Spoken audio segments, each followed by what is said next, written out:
Boa noite, querido, graça e paz do nosso Senhor. Estaremos nessa noite dando mais uma mensagem, trazendo mais uma mensagem para o seu coração, daquilo que o Senhor tem nos orientado nesse tempo, para falarmos a respeito da aliança. E já temos nos estendido ao longo de bastante domingos, não é? E assim eu gostaria de continuar nessa noite falando sobre as alianças de Deus ao longo da história. E lembrando você que nós já caminhamos ao longo das alianças do Antigo Testamento, já falamos de algumas consequências da aliança superior, que é a aliança no sangue de Cristo, e hoje nós vamos dar continuidade. Lembrando você que esta que estamos falando hoje, que falaremos, será a penúltima aliança. Então, no próximo domingo estaremos encerrando esse bloco de mensagens temáticas a respeito das alianças. Mas nós já falamos ao longo dessas últimas reflexões da referência à aliança com Noé, com Adão, que foi a aliança adâmica ou edêmica. E, em analogia a isso, nós falamos que a aliança no sangue de Cristo nos traz uma nova vida. Uma vida que agora é expressa através da aliança no sangue de Jesus Cristo. Prosseguindo, nós falamos também, não só com uma alusão à referência à aliança, a primeira aliança do Antigo Testamento, mas nós falamos também da aliança noética, que agora no sangue de Cristo nós temos uma reconciliação e uma mensagem de reconciliação. Prosseguindo, então, nós falamos a respeito da aliança em Adão, Noé e Abraão, que em Abraão nós fomos constituídos, o povo de Abraão foi constituído um povo para servir e ser modelo às outras nações. Em alusão a isso, na aliança superior em Cristo, nós somos um novo povo. Agora, como igreja do Senhor, nós somos um novo povo. Então, na semana passada, nós falamos sobre diversas questões a respeito da igreja, o que na teologia nós chamaríamos de eclesiologia, a respeito dos desdobramentos da aliança em Cristo que nos constitui um povo este que é a igreja.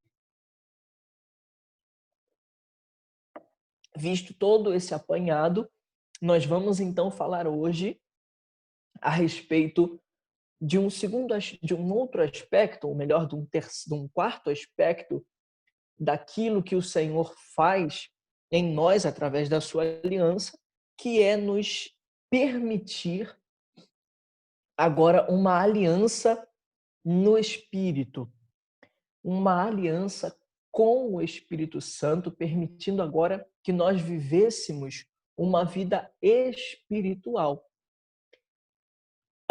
Perdão, você lembra que eu falei na semana passada que a aliança no sangue de Cristo, ela nos une tanto de modo representativo como igreja, e agora como membros de uma comunidade temos responsabilidades, obrigações e privilégios, mas também agora nós somos alguém que nos une a Cristo de modo espiritual. E como não só e a dimensão na ciência da definição de ser humano é um ser biopsicossocial, ou seja, ele tem um lado físico, psicológico, social, mas nós também temos a dimensão espiritual. Então nós somos também seres espirituais. E a respeito disso, que nós vamos falar hoje sobre o Espírito Santo. É isso mesmo. Nós vamos falar sobre o Espírito Santo, a aliança do Espírito Santo. Este que é Deus, este que é um ser pessoal, você não pode esquecer isso, por mais que ele seja a terceira pessoa da Trindade e seja Deus, assim como Cristo e o próprio Deus Pai são, o Espírito Santo ele é um ser pessoal, por isso exige relação.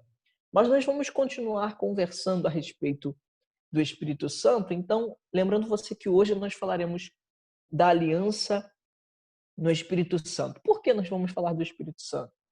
Porque em Moisés nós recebemos a lei.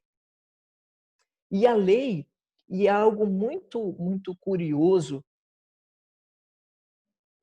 e muito polêmico nos nossos dias, é aquele texto que o pessoal que não quer estudar fala assim: a letra mata, mas o espírito vivifica. Isso é uma referência a isso que nós estamos falando agora. Essa nova aliança, essa ruptura na letra do Antigo Testamento, da letra dada para Moisés e para o povo de Israel. Essa letra agora, depois da vinda de Cristo, esta letra agora mata. Por quê? Porque ela está pautada em rituais, em dinâmicas que já foram cumpridas em Cristo.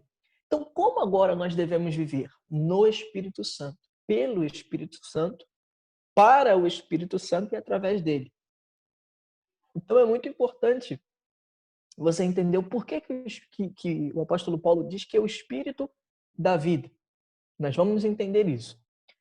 Portanto, nós ainda pensando um pouco na ideia de igreja, nós precisamos entender que nós, como igreja, recebemos o Espírito Santo.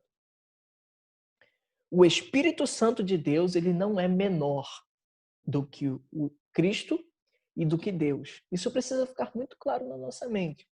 Porque às vezes nós falamos de terceiro, de segundo, é uma questão didática, não é por questão de hierarquia. Porque o Senhor Jesus, quando terminou a sua obra, ele foi aos céus e deixou o Espírito Santo. Não foi uma medida paliativa de que ele deixou lá uma terceira pessoa para direcionar a igreja, não.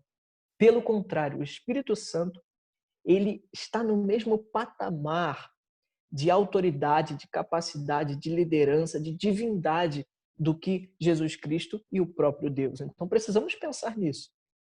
E que beleza, que superioridade este Espírito conduzir a sua igreja e também habitar em nós. Portanto, nós vamos ver alguns textos e eu quero que você acompanhe 1 Coríntios 12 comigo. Lembrando que, por mais que estejamos online, estamos em culto ao Senhor, por mais que seja de forma online, por mais que não tenhamos aquele momento ainda, mas eu creio que ainda teremos essa oportunidade. Ainda não temos uma possibilidade de transmissão, ainda não temos um momento de louvor, até que se chegue na palavra, mas ainda teremos isso. 1 Coríntios 12, verso de número 13, diz: pois em um só Espírito fomos todos nós batizados em um só corpo, quer judeus, quer gregos, quer escravos, quer livres. E a todos nos foi dado beber de um só Espírito. Esse texto é interessante porque ele nos fala de uma ruptura agora para a proclamação do Evangelho a todos. Porque agora o Espírito é esse que dá unidade à igreja. Igreja esta agora composta tanto por judeus quanto por gentios. Igreja composta por povos, tribos de todas as nações e todas as línguas que estarão glorificando ao Senhor em unidade de espírito. Nós vamos ver também Romanos 8, que é um texto maravilhoso. Não sei se eu já falei a você, mas é um dos meus preferidos capítulos das Escrituras. Romanos 8, 9 a 11 diz: vós, porém, não estáis na carne, mas no Espírito, se é que o Espírito de Deus habita em vós. Mas se alguém não tem o Espírito de Cristo, este tal não é dele. Ora, se Cristo está em vós, o corpo, na verdade, está morto por causa do pecado, mas o Espírito vive por causa da justiça. Se o Espírito daquele dos quais Perdão. Se o espírito daquele que dos mortos ressuscitou a Cristo habita em vós, aquele que dos mortos ressuscitou a Cristo Jesus há de vivificar também os vossos corpos mortais pelo seu espírito que em vós habita. Olha que beleza a palavra nos falando que este Espírito Santo que habita em nós é o Espírito de Cristo. E é esse Espírito que rege a igreja e que conduz a nossa vida. Isso é muito importante de você pensar também. Mas vamos dar prosseguimento e eu queria que você pensasse sobre o que o Espírito Santo faz nas nossas vidas individualmente. Perceba, a palavra vai nos dizer que o Espírito regenera, o Espírito cela, o Espírito é o penhor, o Espírito dá dons, o Espírito faz perseverar e o Espírito glorifica aqueles que são de Cristo. Então veja que beleza, quantas coisas o Espírito de Deus faz em nós e através de nós. Portanto, nós precisamos pensar, antes de adentrarmos de forma mais específica, no que é essa aliança no Espírito Santo. Nós precisamos entender que a aliança que nós estamos falando, toda a aliança, de todas as mensagens que já preparamos, elas nos falam a respeito da Trindade também. Porque elas nos falam da eleição do Pai. O Pai escolhe, assim como ele escolheu no Antigo Testamento, soberanamente aqueles que seriam aqueles que dariam prosseguimento e de uma forma progressiva a mensagem do Evangelho fosse construída. Assim também, em segundo lugar, a aliança não só fala de eleição do Pai, mas fala da aliança em Cristo, essa aliança que estamos conversando, a aliança que é superior a todas as outras. Mas, em especial, essa aliança ela é aplicada, ela traz entendimento, ela traz clareza aos nossos corações por meio do Espírito. Sem o Espírito Santo, nós não podemos viver, porque a palavra acabamos de ler, que o Espírito Santo, se não temos o Espírito Santo, nós não somos de Cristo. Isso é muito sério. Porque se você não recebeu o Espírito Santo, você não é de Cristo Jesus. E se você o recebeu, tenha certeza de que você é família de Deus. Porque Romanos vai nos falar que é o Espírito de Deus que confirma ao nosso espírito que nós somos filhos de Deus. Isso é muito importante. Então, nós vamos caminhar nesse momento para o primeiro ponto do nosso estudo, da nossa mensagem. Nós estamos falando sobre a aliança do Espírito Santo, mas eu queria perguntar a você, não sei se você já parou para pensar nisso, e vai ser o primeiro ponto que vamos estudar, que é o porquê temos o Espírito Santo. Qual a razão do Senhor Jesus Cristo ter subido e falado: não se turbe o vosso coração, porque eu estarei com vocês todos os dias e eu vou enviar o Consolador, o Espírito Santo. Por que o Senhor enviou o Espírito Santo? Por que temos o Espírito Santo? Qual a importância dele para nós? Nós vamos então pensar a respeito disso. E eu gostaria de responder com você então, para você de uma forma muito especial, que nós temos o Espírito Santo para realizar o governo do reino da justiça de Deus. Você lembra que o Senhor Jesus, enquanto esteve aqui conosco, ele nos ensinou a respeito do reino de Deus. Aquele que foi antecessor do Senhor Jesus, aquele que preparou o caminho, chamado João Batista, ele dizia: arrependam-se, porque está chegando, virá o reino dos céus. Arrependam-se, porque o reino dos céus está chegando. E assim o Senhor Jesus diz: arrependam-se, porque o reino de Deus chegou.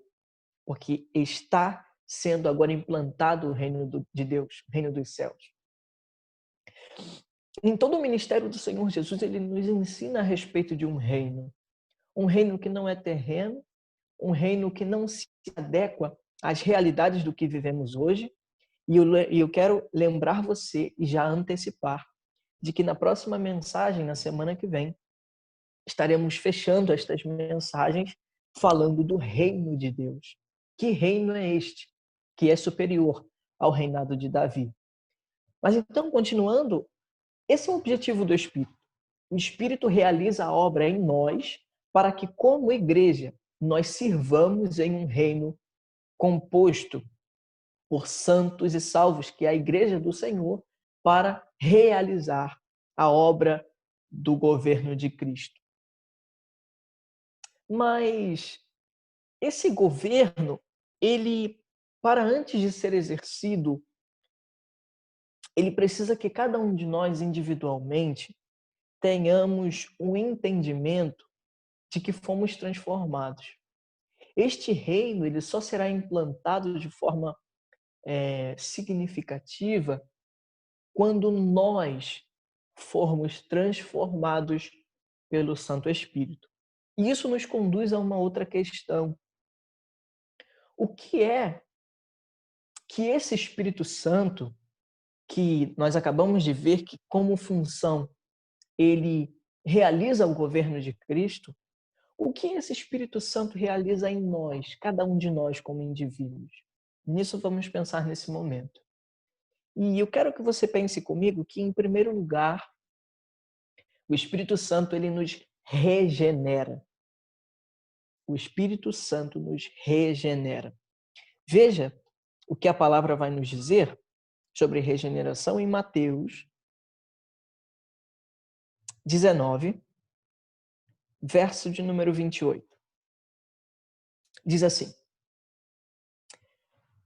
Ao que lhe disse Jesus, em verdade vos digo a vós, que me seguiste, que na regeneração, quando o Filho do Homem se assentar no trono de sua glória, sentar-vos-ei também vós sobre 12 tronos para julgar as 12 tribos de Israel. Esse texto ele é interessante porque ele nos fala sobre esse desenvolvimento, que Cristo ele ascendeu aos céus e agora reina com um reino absoluto, eterno, imutável e justo. E agora, a partir disso, ele fala, após eu assentar no reino da glória, haverá agora a regeneração.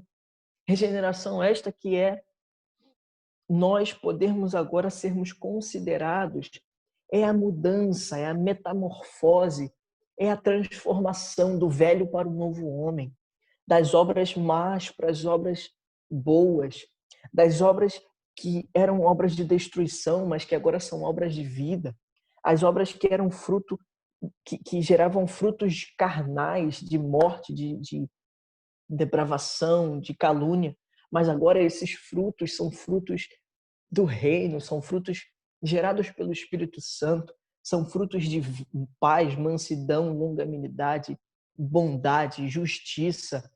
Enfim, agora essa vida regenerada, essa vida transformada, uma vida que gera frutos para o reino de Deus. Nós podemos ver também o que a palavra vai nos falar sobre regeneração em Tito 3:15, 3:5, que diz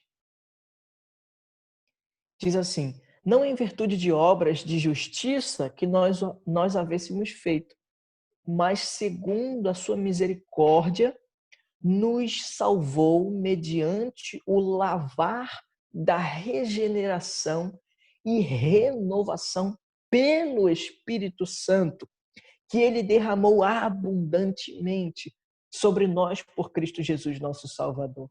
Que texto maravilhoso! Esse texto nos explica isso, que nós fomos lavados. O símbolo do batismo é esse também, de uma sepultura, que agora nós nascemos para uma nova vida. E é interessante pensarmos nisso, porque É como se você estivesse sujo, carregando os seus fardos, os seus problemas, as suas angústias, mas agora o Espírito te regenera. Ele te transforma em uma nova criatura. Ele age, faz essa obra de regeneração, de renovação em você por meio de Cristo Jesus. Que glorioso é este primeiro ponto, que o Espírito Santo nos regenera.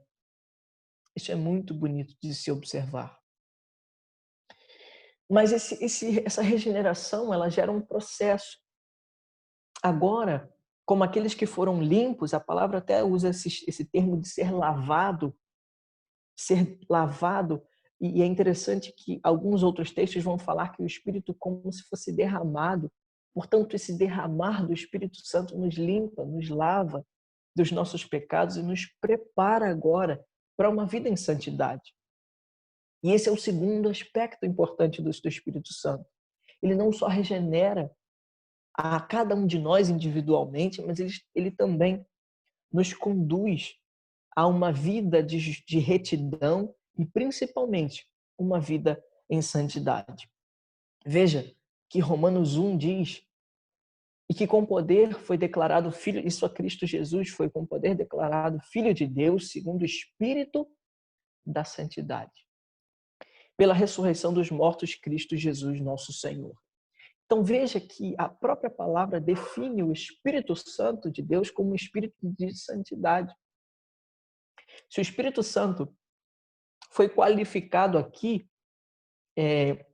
foi entendido como espírito de santidade, ele só pode gerar santidade naqueles que o têm em si. O Espírito Santo é aquele que em nós trabalha e faz em nós esse processo de uma vida santa. Porque Romanos, mais à frente, no capítulo 6, verso de número 19, vai dizer: falo como homem por causa da fraqueza da vossa carne, pois assim como apresentastes os vossos membros como servos da impureza e da iniquidade para a iniquidade, assim apresentai agora os vossos membros como servos da justiça para a santificação. Veja que antes a nossa natureza, isso é bonito de perceber, porque isso nos fala tanto da regeneração quanto agora da santificação. Antes, quando não éramos aqueles que igreja de Cristo, porque nós agora como igreja nós somos povo que pertence a Deus. Antes, nós éramos aqueles que o nosso viver gerava injustiça. A nossa vida era uma vida de iniquidade que gerava iniquidade. Mas agora a palavra diz que como servos da justiça, que justiça? Essa justiça demonstrada por Cristo ao longo da sua vida, justiça do reino de Deus. Justiça essa que é, aos olhos humanos, loucura, porque no reino de Deus o maior, ele sempre tem que ser o menor. O primeiro deve ser o último. Aquele que quer ganhar tem que perder. Então, olha que matemática diferente é a matemática do reino de Deus. Então, esse texto nos fala que antes nós éramos aqueles que as nossas obras resultavam em iniquidade, mas agora, como servos da justiça, as nossas obras são obras de santidade. Obras que demonstram a santidade do nosso Deus. 1 Tessalonicenses 4, verso 3, vai dizer: porque esta é a vontade de Deus. Se você quer entender qual é a vontade de Deus para a sua vida, esta é a vontade de Deus, a saber, a vossa santificação. Tudo bem, é para que eu seja santo, mas como acontece isso? Como eu posso viver uma vida em santidade? E a palavra vai dizer: abstenhais da prostituição e que cada um de vós saibais possuir o seu vaso em santidade e honra, não na paixão da concupiscência, como os gentios que não conhecem a Deus. Ninguém iluda ou defraude nisso a seu irmão, Porque o Senhor é vingador de todas as coisas, como também antes vô-lo dissemos e testificamos. Porque Deus não nos chamou para a imundícia, mas para a santificação.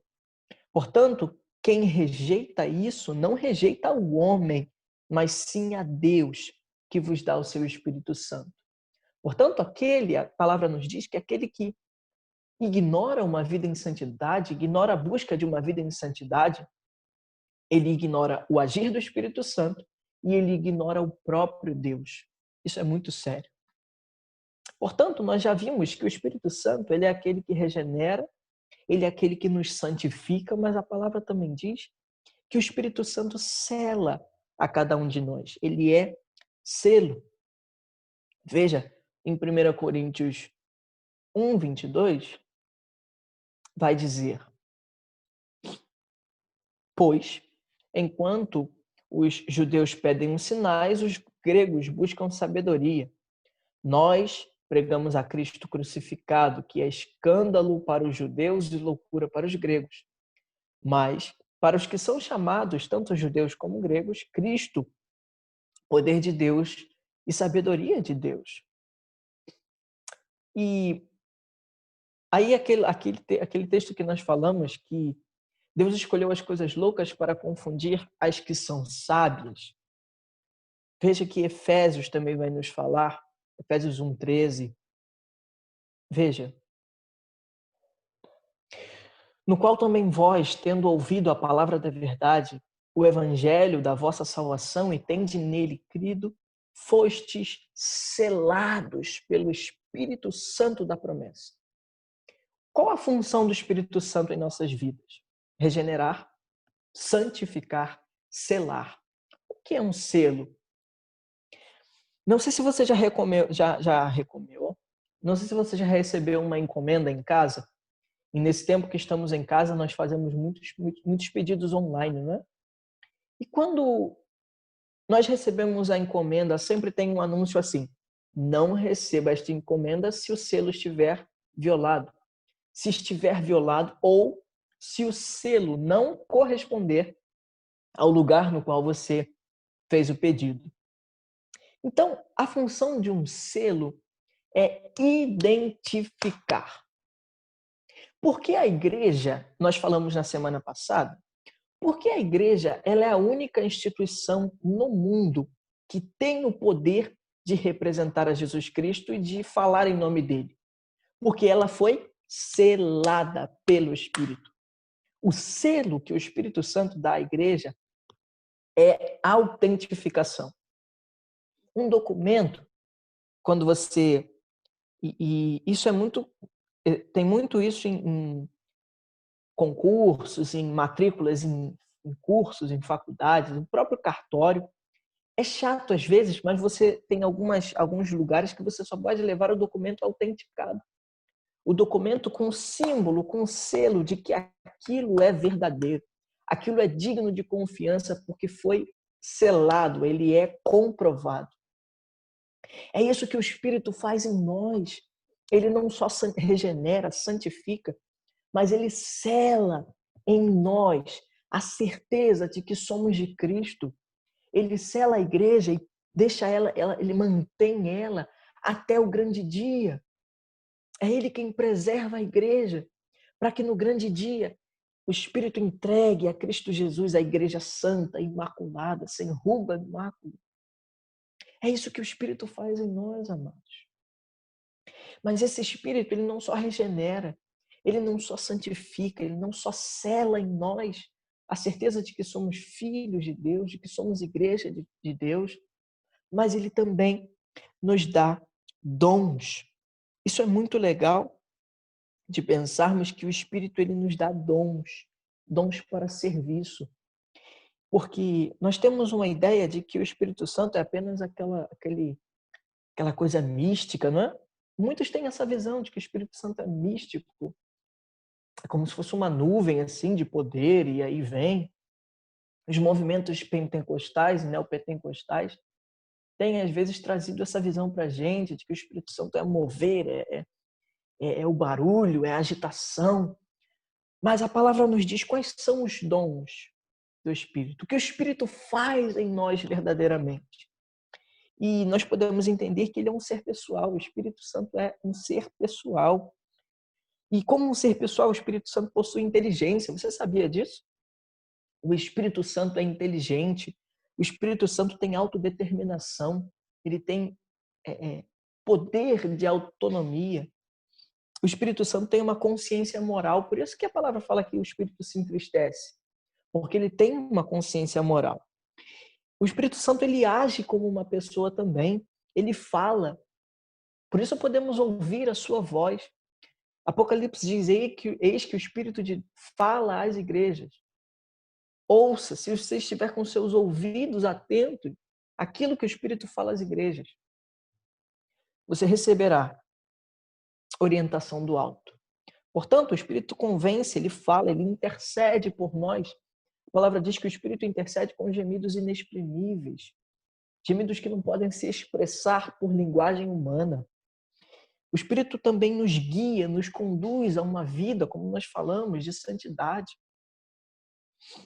E existem muitas outras características do Espírito Santo, e nós podemos até, caso vocês queiram, nós podemos até fazer um estudo específico a respeito do Espírito Santo, mas nós vamos falar especificamente agora que o Espírito Santo, uma das obras que ele realiza em nós é também nos dar dons espirituais. E o que seriam dons espirituais? Os dons espirituais que o Espírito Santo nos dá são capacitações sobrenaturais. São capacidades que recebemos que humanamente nós não podemos fazer. Portanto, os dons espirituais, eles são diversos dons. Por exemplo, existem uma categoria dos dons de revelação, dons de ação e dons de expressão. Os dons de revelação são a palavra de sabedoria e de conhecimento, é o dom de discernimentos de espírito. Os dons de ação seria o dom de fé, dom de cura, dom de milagres. Os dons de expressão seriam a profecia, a interpretação e variedade de línguas.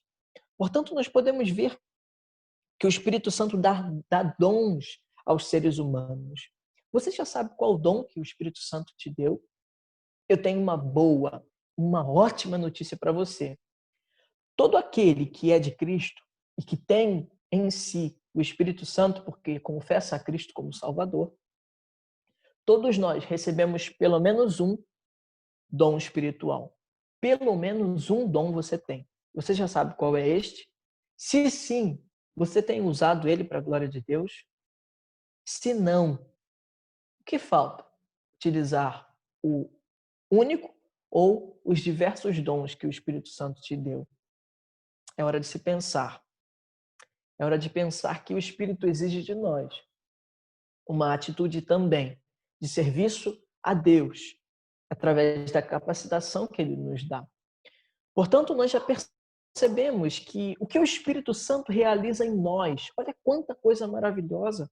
O Espírito regenera, santifica, sela, Ele nos dá dons espirituais, capacitações espirituais.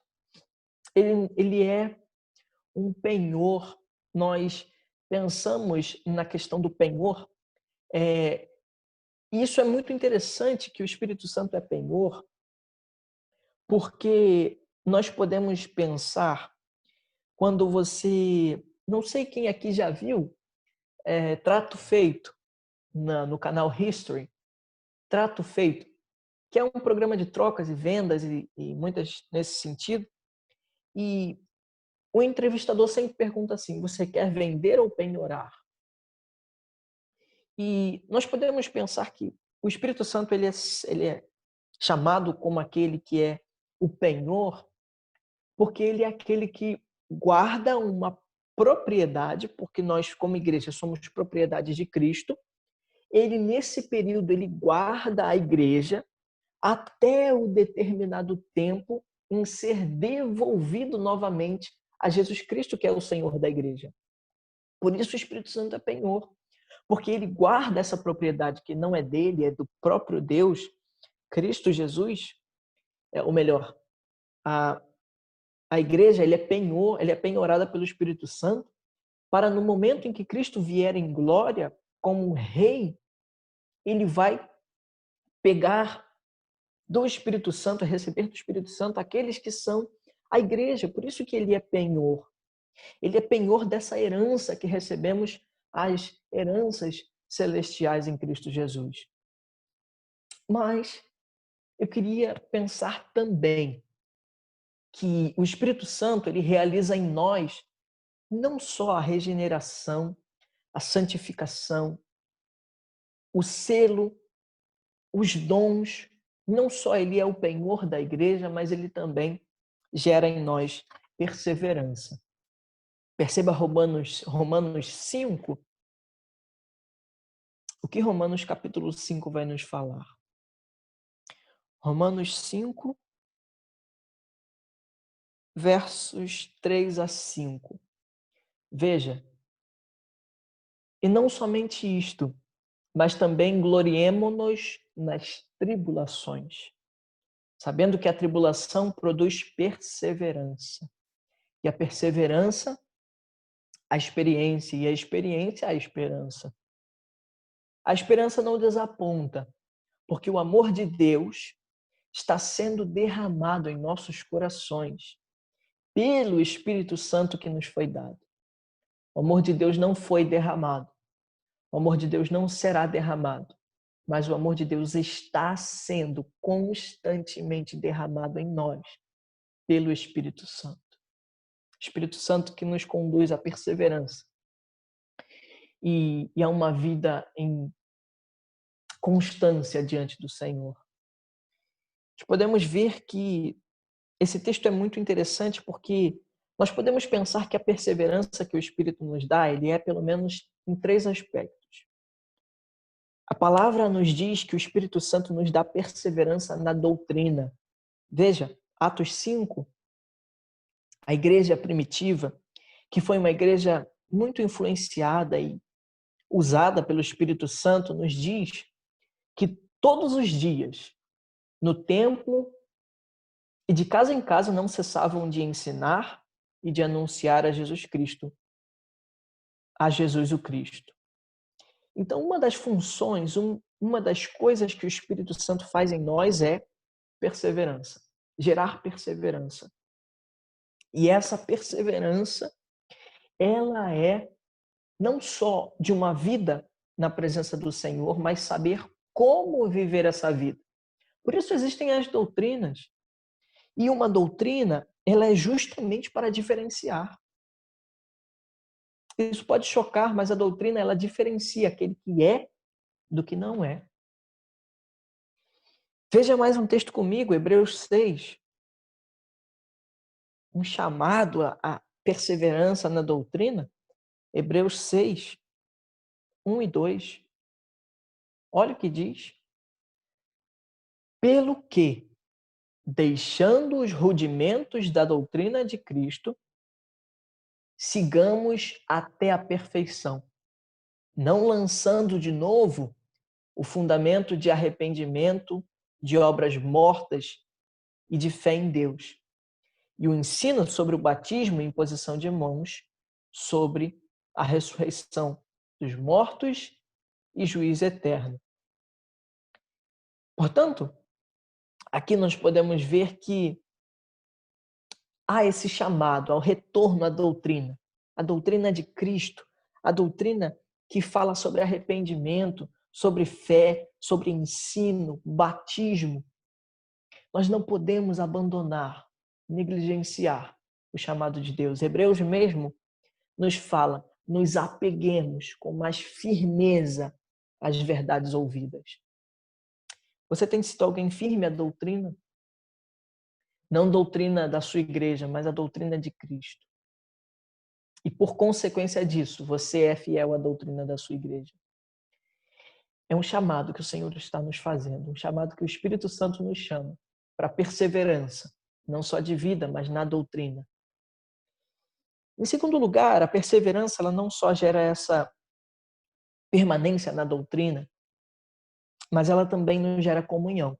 Veja o que a palavra vai nos dizer em Atos 4. Atos 4, verso 31.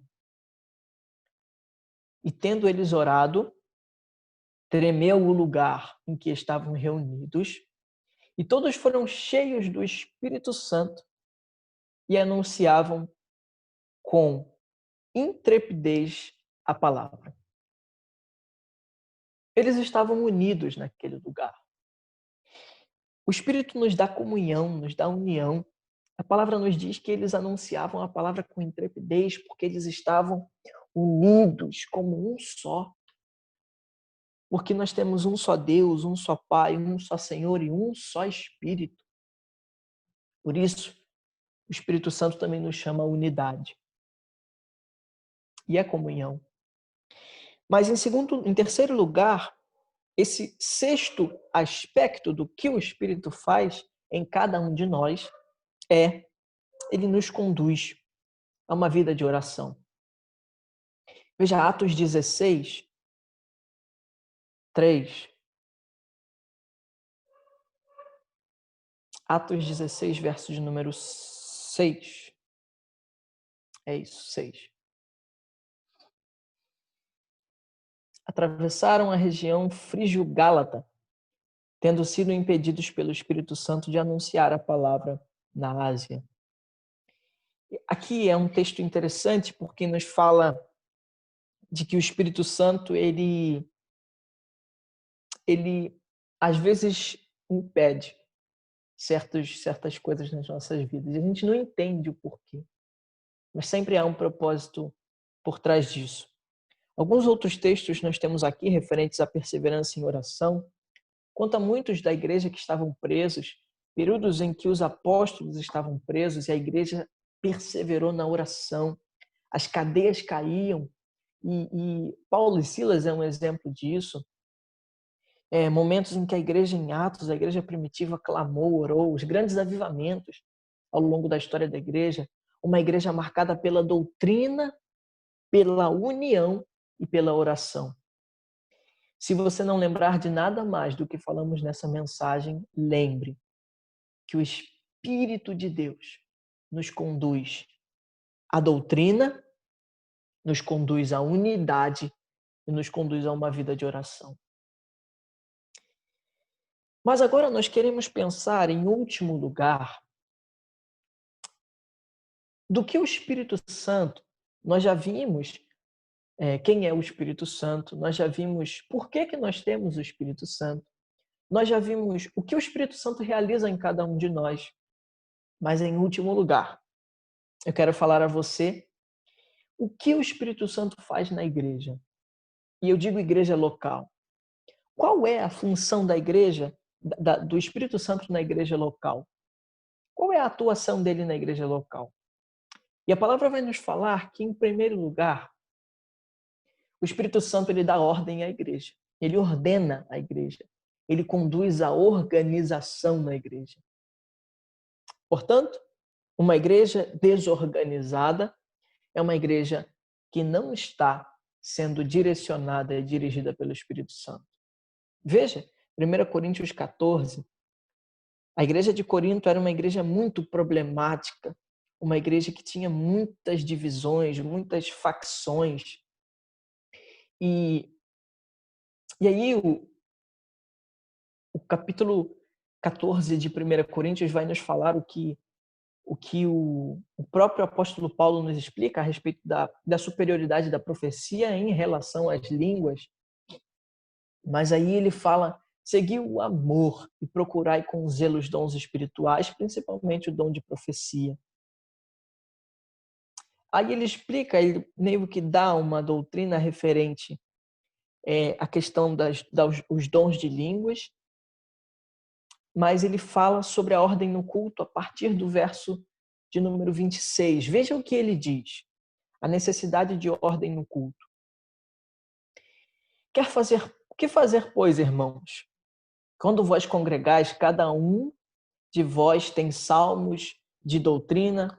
Espera, deixa eu tirar aqui. A palavra diz assim, verso 26. Que fazer, pois, irmãos? Quando vós congregais, cada um de vós tem salmo, tem doutrina, tem revelação, tem língua. Um parêntese. Perceba que essa igreja tinha tudo isso. Todos esses dons maravilhosos. Porque o próprio Espírito lhes concedeu. Então era uma igreja rica de dons. Veja, eles tinham salmos, doutrina, revelação, línguas, interpretação. Faça-se tudo isso para a edificação. Qual o fundamento dos dons? Edificar a igreja. Qual o fundamento de Cristo? Ou melhor, qual é a função do Espírito na igreja local? Organizar para gerar edificação. Continuando. Se alguém falar em língua, faça-se isso por 2, ou quando muito 3, e cada um por vez, para que haja um intérprete. Mas se não houver um intérprete, esteja calado na igreja e fale consigo mesmo e com Deus. E ele fala vários aspectos referente à revelação, diversas questões, e ele fala assim. E se, no verso 36, porventura, foi de vós quem partiu a palavra de Deus? Ou veio ela somente para vós? Se alguém se considera profeta ou espiritual, reconheça que as coisas que vos escrevo são mandamentos do Senhor. E se alguém ignora isto, ele é ignorado. Façam tudo decentemente e com ordem. Então, nós temos aqui o exemplo narrado nesse capítulo 14 de 1 Coríntios, que uma das funções do Espírito na igreja é conduzir a ordem. E essa ordem vem conduzir à unidade. Essa unidade vai conduzir à maturidade. Então é um processo lindo que o Espírito Santo quer fazer na igreja. E ele faz. E para isso precisamos ter um posicionamento como igreja unida, organizada diante do Senhor. Em segundo lugar, o Espírito Santo faz na igreja local não só essa ordem, mas o Espírito Santo concede liderança a homens por meio dos dons. Nós temos que entender, então, que ele não só organiza a igreja local, mas ele capacita uma liderança para estar à frente desse ministério que é estar na liderança da igreja. Porque só há liderança se o Espírito Santo conceder. Existem muitos líderes hoje que acham que podem caminhar com suas próprias pernas, mas não sabem eles que as suas pernas ministeriais foram dadas pelo Espírito de Deus. Muitos não sabem que quem os conduz é o Espírito de Deus, quem os capacita é o Espírito de Deus, quem os vocaciona é o Espírito de Deus, quem os convence é o Espírito de Deus, quem conduz à maturidade e crescimento é o Espírito de Deus, quem exorta, consola, edifica é o Espírito de Deus. Portanto, nos submetamos à liderança do Espírito com temor e reverência, porque ele pode, com toda autoridade, poder e soberania, colocar e retirar, porque ele é o dono da igreja. Portanto, é ele quem concede liderança aos líderes. É ele quem organiza a igreja. Mas, por fim, é o próprio Espírito que concede autoridade. É o Espírito Santo quem concede autoridade. Veja que coisa linda em Filemon. É uma carta preciosíssima, já estamos encerrando. Filemon 8 vai nos dizer assim. Filemon 8 é um apelo do apóstolo Paulo a Filemon por conta de Onésimo. Onésimo era alguém que era escravo, um escravo fugitivo. Era Onésimo. E agora convertido ao Senhor Jesus Cristo, Onésimo ainda era escravo. E ele era um escravo fugitivo do seu senhor, Filemon. Então, o apóstolo Paulo, ele demonstra nesse capítulo 8 de Filemon que ele não pedia por conta de sua autoridade apostólica, mas ele queria que Filemão entendesse que era o Espírito quem fazia a obra. Aqui, o apóstolo Paulo deixa muito claro que quem faz o trabalho, quem demonstra a autoridade é o Espírito Santo. Quem conduz a autoridade é o Espírito Santo. É o Espírito quem faz o apelo interior, não somos nós. E isso tem que nos estar claro quanto ao nosso aconselhamento, quanto ao nosso discipulado como igreja. Porque cada um de nós temos a função de aconselhar e discipular, amém? Porque às vezes nós achamos que nós podemos convencer alguém, que os nossos argumentos convencem, e às vezes a gente fica com raiva porque o outro não está fazendo o que a gente acha certo, mas a palavra nos fala que é o Espírito que dirige a igreja e é o Espírito quem faz o apelo interior. Portanto, o nosso aconselhamento, o nosso discipulado é misericórdia de Deus em participar da obra dele.